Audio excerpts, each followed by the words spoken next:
Pour ce soir, on va faire une frittata à l'oignon pour cette recette.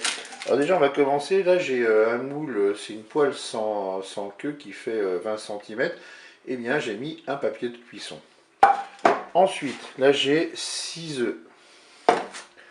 Ici, j'ai un oignon coupé en morceaux. Ici, j'ai 2 cuillères à soupe d'huile et puis du sel et du poivre. Eh bien, c'est parti pour notre recette. On va commencer par battre les œufs. Allez, je vais mettre un petit peu de sel. On rectifiera l'assaisonnement de déguster. On peut mettre un petit peu de poivre aussi. Allez, c'est parti.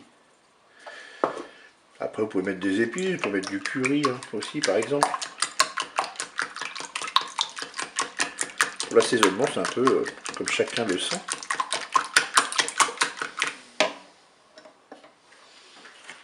Dans un premier temps, je vais utiliser mon Cookéo. Je vais mettre en mode manuel et en mode doré.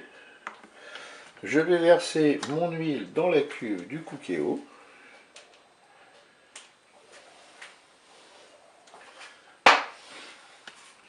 Moi, ce que je fais, c'est que je prends un petit pinceau, puis j'étale, eh bien, avec ce pinceau, toute l'huile dans la cuve du Cookéo, parce que sinon, bah, elle est un peu bombée, hein, cette cuve, donc l'huile ne va pas forcément partout.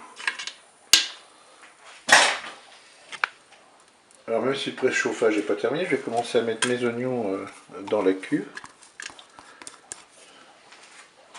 Et puis on va les faire dorer un petit peu. Et bien voilà, le préchauffage n'est pas terminé, mais ça commence à dorer un petit peu. Donc c'est pas bien grave, hein, on continue de remuer.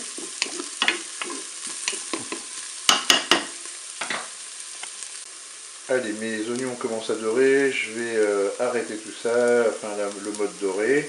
On n'a pas atteint encore la fin du préchauffage, c'est pas grave, j'arrête la fonction dorée et j'arrête carrément mon Cookéo.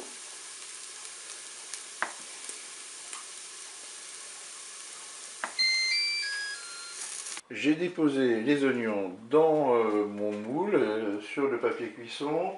J'ai nettoyé ma cuve, je l'ai rincée et je vais la remettre dans le Cookéo. Je vais verser mes œufs battus sur les oignons.